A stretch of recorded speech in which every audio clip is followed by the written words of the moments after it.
کے کام کریں گے تو گناہ بھی ہے، اور جن جن میں کفارہ ہے وہ کفارہ بھی۔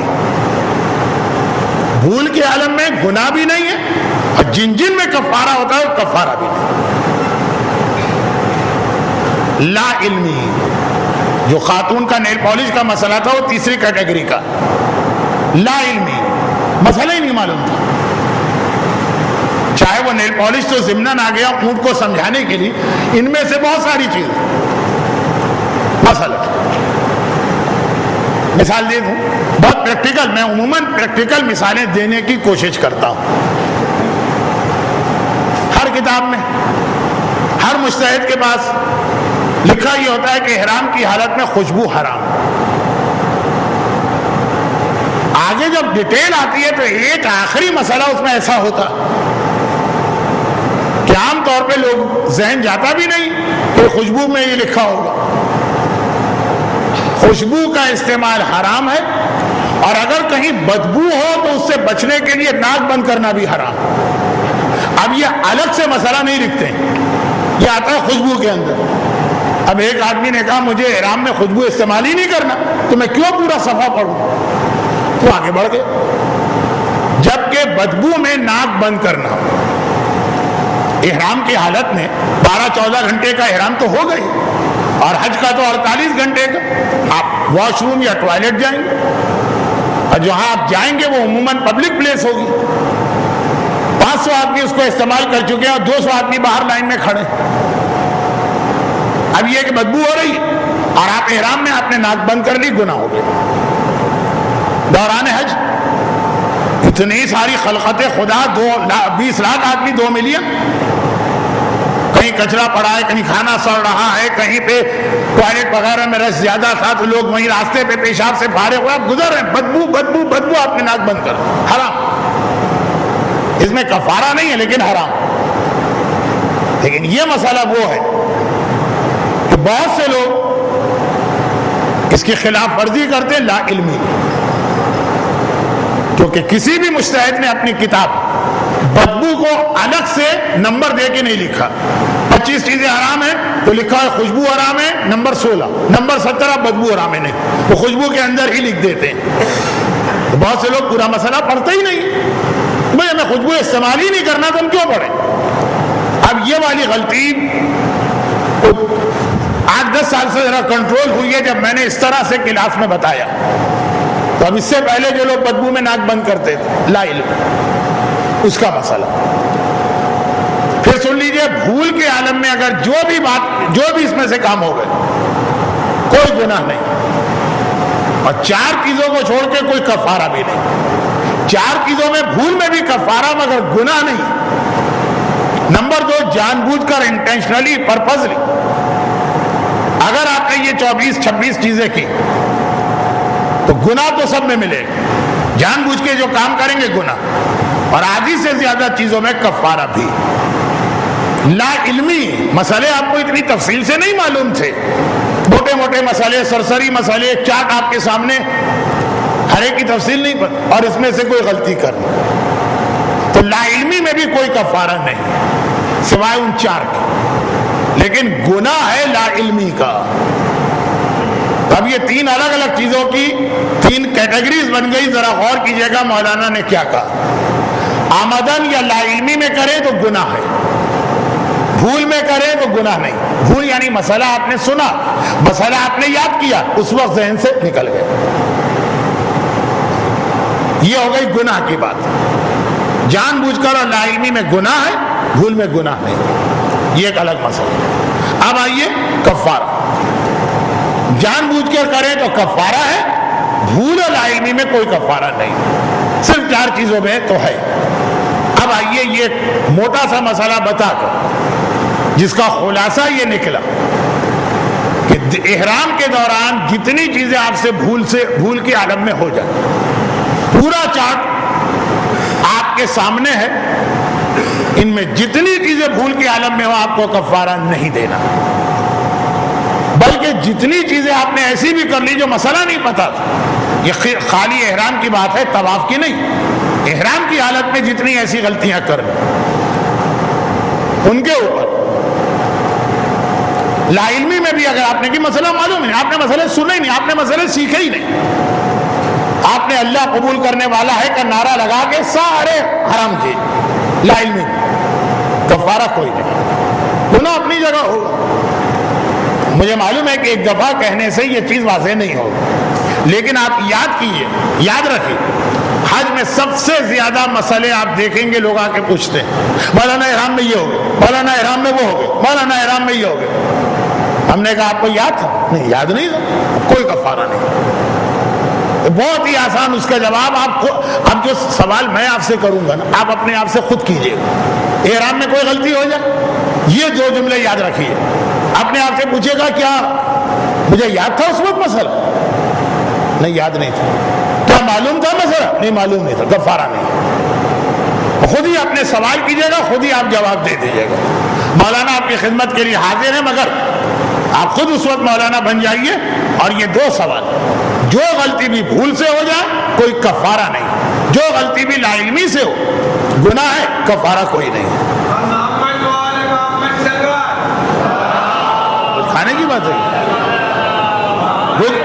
بھوک لگ رہی ہے آپ حضرات کو؟ اچھا، میں نہیں سمجھا، اس سلوات کا پس منظر میری سمجھ میں نہیں آیا، پہلے میں غور کروں، میرا انداز بیان غلط تھا، میں مسئلہ نہیں سمجھا پایا، بھوک لگ رہی ہے، لائٹ تو ہے، لائٹ تو نہیں گئی ہے۔ جب تبرک آ جائے دے دیجیے گا، یہ سلوات بھی کیوں پڑھوائی گئی اور جواب بھی جتنا کمزور، نحیف۔ صومالیہ کے قائد زدگان عموماً ایسے ہی سلوات پڑھتے ہیں۔ تو خیر، اب آ جائیے اس تمہیدی بیان کے بعد اصل مسئلے میں۔ اصل مسئلہ یہ ہے وہ 20 چیزیں جو مرد عورت دونوں پہ حرام، ایک خاص وجہ سے ہم اس مسئلے کی ترتیب بدل رہے ہیں۔ خاص وجہ کیا ہے؟ وہ 4 پہلے بتا دی جائیں جن میں ہر صورت میں کفارہ ہے، اور اس کے بعد اگرچہ وہ اس چارٹ میں بکھرے ہوئے ہیں، بہت زیادہ بھی بکھرے ہوئے نہیں ہیں، 2 ایک جگہ ہیں، 2 ایک جگہ۔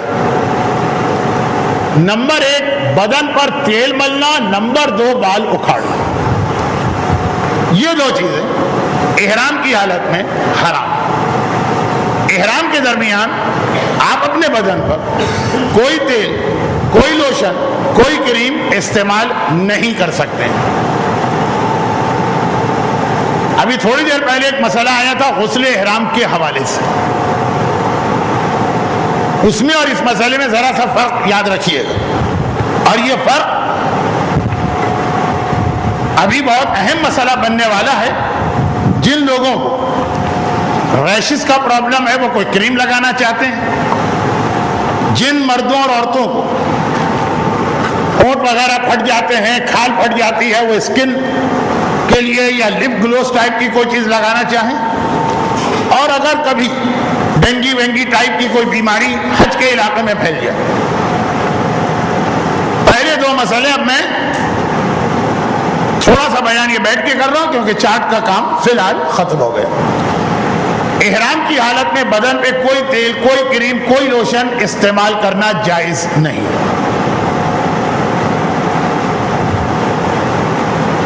تیل، کریم، لوشن، ویزلین، اس ٹائپ کی چیزوں کی 2 قسمیں۔ ایک وہ ہے کہ جس میں یہ چکناہٹ بھی ہے، اصل چیز سے چکناہٹ ہوئی، اور خوشبو بھی ہے، یعنی خوشبودار کریم ہے، خوشبودار تیل ہے، خوشبودار لوشن ہے، اور ایک یہ ہے کہ تیل، کریم وغیرہ ہے وہ خوشبو والا نہیں۔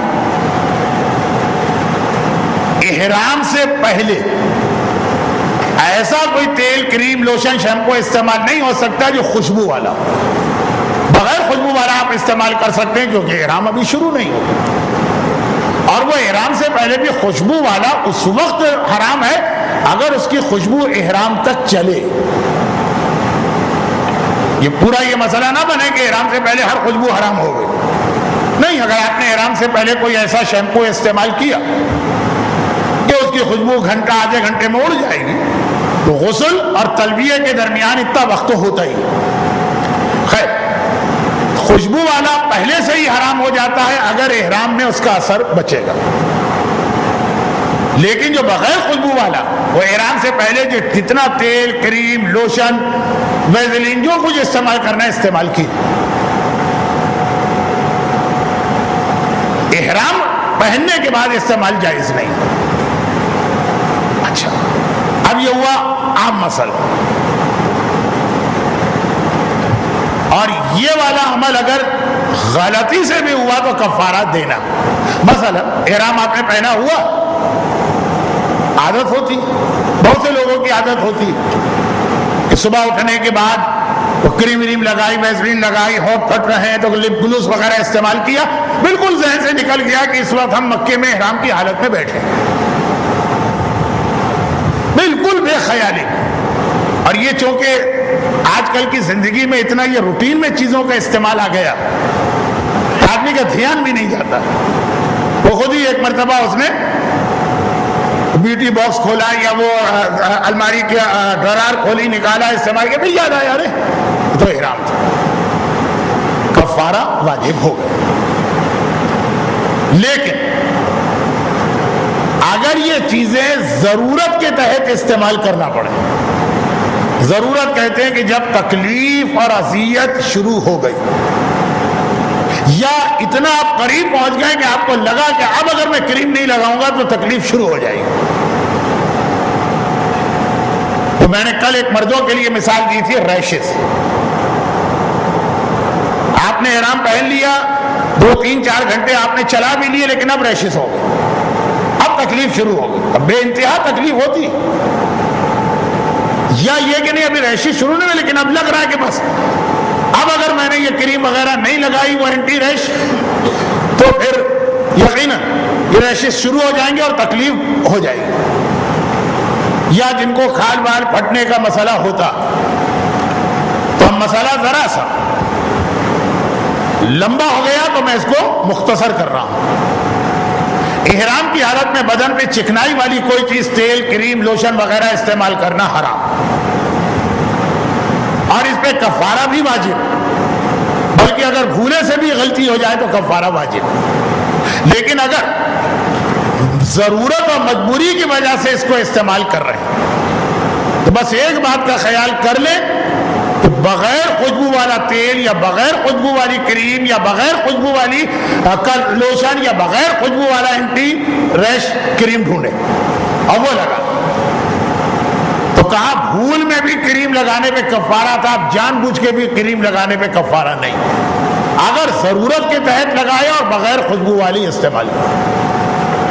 تو بعض چیزیں ایسی ہیں کہ یہ جو اب آپ کو 5 دن ملیں گے کلاسز کے بعد اپنی فلائٹ میں, تو یہ چیزیں آپ مارکیٹ سے ڈھونڈیے. اور اتنے سارے حاجی پاکستان سے جاتے ہیں کہ مارکیٹ میں یہ چیزیں موجود بھی ہیں. خیر, اس کے اندر دونوں پہلو اس کے اندر آ گئے. بغیر مجبوری کے اگر آپ نے استعمال کی تو چاہے بھول بھی ہو تو معاف نہیں, اور مجبوری میں استعمال کی تو جان بوجھ کے بھی استعمال کریں تب بھی معاف. شرط یہ ہے کہ بغیر خوشبو والی. نمبر 2 مسئلے کو ملا دوں اس کے ساتھ, تو پھر خواتین کے میں سے بعض کے لیے ایک مسئلہ جو ہر سال غلطی ہوتی ہے وہ سامنے آتا. نمبر 2 یہ ہے کہ یہ تو کریم. نمبر 2, احرام کی حالت میں بال اکھاڑنا, بال توڑنا یہ حرام. بھول کے عالم میں یہ عمل ہو جائے تو حرام تو نہیں, لیکن کفارہ ہر صورت میں واجب ہے. بھولے سے آپ بال توڑیں یا جان بوجھ کر, کفارہ ہر صورت میں. اس کا کفارہ صرف ایک مٹھی گندم ہے, کفاروں کی تفصیلات بعد میں پوچھ لیجئے گا, کیونکہ اب یہ ہر آدمی کا الگ مسئلہ.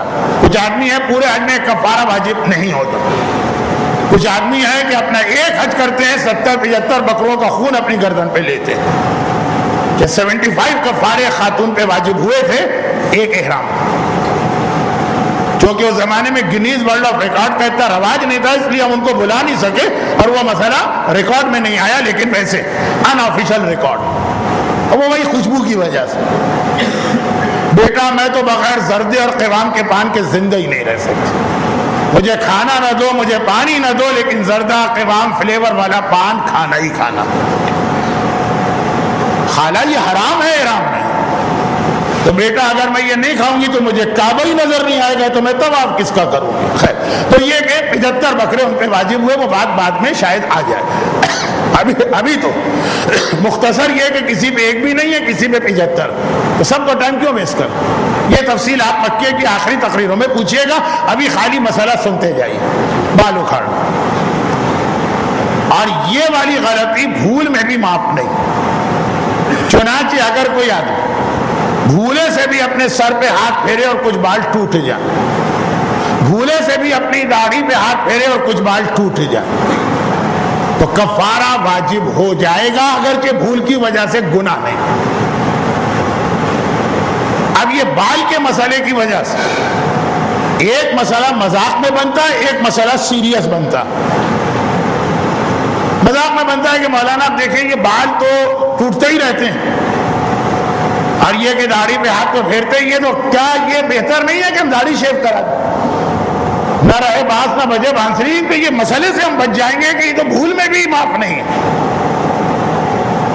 بھول کی حالت میں کفارہ واجب ہے، گناہ نہیں ہے۔ اور داڑھی شیو کرنا تو پرماننٹ گناہ ہے، وہ تو خالی احرام کے اندر آپ نے 2 دن اپنے آپ کو گناہ سے بچانے کی ناکام کوشش کی، کیونکہ گناہ تھا ہی نہیں۔ یہ تو اب یہ تو آپ کی سمجھ گئے کہ ذرا مذاق کا جملہ ہوتا۔ اگلا جملہ، مولانا یہ تو بال گرنے کا مسئلہ تو بہت زیادہ، جب یہ آ گیا کہ بھول میں بھی کفارہ واجب ہے، تو کیا بہتر نہیں ہے کہ حج پر اور عمرے پر جانے سے پہلے بال وغیرہ بہت چھوٹے کرا دیں؟ مردوں کے لیے سنت موقدہ کہ پہلی ذی قعدہ سے حج مکمل ہونے تک 40 دن لگتے ہیں اس میں، کیونکہ بہرحال 10 ذی الحجہ کو مینا کے میدان میں احرام اتر جاتا، تو 40 دن تک اپنے بالوں کو سر کے اور داڑھی کے بڑھانا مستحب۔ تو یہ بال کے مسئلے سے بچنے کے لیے داڑھی شیو تو خیر مذاق کی بات تھی، بال چھوٹے کرنے کو بھی اسلام نے پسند نہیں کیا۔ اور یہ جو جہاں تک بات ہے کہ نہیں یہ تو بہت پیش آنے والا مسئلہ، تو اللہ نے کہا اسی لیے ہم نے گناہ معاف کر دیا۔ حج کر رہے ہو اب گناہ نہیں ہے، کفارہ اگر دینا ہے، یعنی وہ بھی کسی غریب کو آٹا دو گے، تو اس سے بچنے کے لیے اس قسم کے طریقے بالکل نامناسب۔ تو بال اکھاڑنا۔ اب آئیے اس میں 2 مسئلے خواتین سے متعلقہ، وہ بھی کچھ خواتین، اور ایک مردوں عورتوں دونوں کے لیے۔ جان بوجھ کر بال توڑنا حرام، بھول کے عالم میں بال ٹوٹ جائیں تو وہ معاف ہے، کفارہ ہے، گناہ معاف۔ لیکن ایک صورتحال ایسی کہ جان بوجھ کے بھی آپ کے بال ٹوٹ رہے ہیں، آپ توڑ تو خیر نہیں رہے، ٹوٹ رہے ہیں، تب بھی اسلام نے اس میں اجازت دی ہے، گناہ بھی نہیں ہے، کفارہ بھی نہیں۔ وہ یہ ہے کہ اگر وضو یا غسل کے دوران کسی کے بال ٹوٹے، ایک تو اتفاقاً ٹوٹے، ایک نہیں، ایک آدمی کو پتہ ہے جب میں غسل کرتا ہوں میرے سر کے بال تو ٹوٹتے ہی، خواتین پتہ ہے کہ کچھ بال ٹوٹیں گے، یا وضو میں جب سر کا مسح کریں گے کچھ بال ٹوٹتے ہی ہیں۔ ایک تو ہوتا ہے نا کہ آپ کہیں کبھی ٹوٹتے ہیں کبھی نہیں ٹوٹتے، ابھی ہم وضو کر رہے ہیں پتہ نہیں بال ٹوٹے کہ نہ ٹوٹے، وہ تو پھر بھی ذرا سا بھول کی کیٹیگری میں چلا گیا۔ آپ 100% آپ کو پتہ ہے کہ بال ٹوٹتے ہیں، لیکن وضو اور غسل کی وجہ سے جو بال ٹوٹے اور جتنے ٹوٹے وہ جائز بھی ہے اور کفارہ بھی نہیں، چاہے وضو اور غسل واجب نہ ہو۔ ایک تو ہوتا ہے کہ بھئی آپ کہیں کہ ہاں بھئی واجب وضو ہے تو واجب تو اہم چیز ہے، نہیں، سنت وضو آپ کرنا چاہ رہے ہیں، سنت غسل آپ کرنا چاہ رہے ہیں، آپ پتہ ہے کہ بال ٹوٹیں گے اور ٹوٹتے ہی ہیں ایسے عام طور پر، یہ معاف ہے۔ اس کی وجہ سے آپ وضو اور غسل کو چھوڑیں، ویسے تو مرضی ہے سنت میں، لیکن اس کی وجہ سے نہ چھوڑیں۔ جب اللہ ایک چیز کو معاف کر رہا ہے تو ٹینشن لینے کی کیا ضرورت ہے؟ یہ تو ہو گیا مسئلے کا پازیٹو پہلو جو آپ کو، یہ حج وغیرہ سب اللہ نے ہماری کمزوریاں اور ہمارے پیش آنے والے مسائل کو دیکھ کے بنایا۔ اچھا، لیکن وضو اور غسل کے علاوہ بھول کے عالم میں بھی اگر بال ٹوٹے تو اس کا کفارہ آتا ہے، لیکن وضو اور غسل کے ساتھ اس میں ایک اور میں بھی معافی، وہ یہ ہے کہ احرام کی چادر ہے، اتارتے وقت بدلتے وقت اگر کچھ بال ٹوٹے، مردوں میں کم لیکن عورتوں میں یہ مسئلہ بہت پیش آتا ہے کہ وہ جو اپنا احرام کا مخنا جب اتارتی ہیں تو اس کے بعد 2-4 ٹوٹے ہوئے بال نظر آتے ہیں. چلے اگر ہم نے مان لیا کہ پہلی دفعہ تو ان کو پتہ ہی نہیں تھا لیکن اب پتہ بھی چل گیا، اس حالت میں جو بال ٹوٹیں گے وہ معاف، نہ کفارہ ہے نہ گناہ. اور یہیں پر رک کر احرام کا ایک مسئلہ ابھی میں بتا رہا ہوں جو مجھے پہلے بتانا چاہیے تھا، لیکن میں نے دیکھا کہ کل سے آپ احرام سن رہے ہیں تو ذرا سے آپ بے چین تھے کہ بات ذرا آگے بڑھنا چاہیے، تو میں نے آپ بات آگے بڑھا دی. اب یہاں رک کے وہ پرانا ایک مسئلہ لے آؤں. پرانے سے مطلب کل والا نہیں، آج کے مسئلے کا ایک بچا ہوا حصہ. احرام آپ نے سنا کہ 2 چادریں آپ پہنیں گے، آپ کا اپنا لباس. جن چادروں میں آپ نیت کر کے تلبیہ پڑھیں، یہ لازم نہیں ہے کہ عمرہ پورا ہونے تک وہی آپ کے بدن پہ رہیں. اب اس میں 2-3 چھوٹی باتیں سن لی. وہ بال اکھاڑنے میں مسئلہ آتا ہے کہ چادر کھولتے وقت یا اتارتے وقت جو بال ٹوٹ جائے، تو سوال یہ ہے کہ چادر اتارنے کی اجازت ہے کہ نہیں. اس کے لیے میں نے مسئلے کو روکا تھا. تو اب آئیے حرام چیزوں سے ہٹ کے پہلے مسئلہ، پھر واپس ہم حرام چیز پر آئیں. احرام کی جن چادروں میں آپ نے نیت کیا تلبیہ پڑھ، وہ اگر درمیان میں کسی وجہ سے آپ اتار کر دوبارہ پہننا چاہیں، مثلا آپ واش روم میں جا رہے ہیں اور آپ کو بہت ڈر لگ رہا ہے کہ پانی وانی بہت ہے، چاہے شریعت جو بھی کہتی ہوگی جو نجاست آنکھ سے نہیں دیکھی وہ نجاست نہیں ہے، لیکن خیر دل نہیں مان رہا چادر نجس نہ ہو جائے. آپ نے احرام کی چادریں اتار کے ہینگر پہ لٹکا دی. تبرک کہاں ہے؟ تبرک کہاں ہے؟ اچھا یہ ہے تبرک.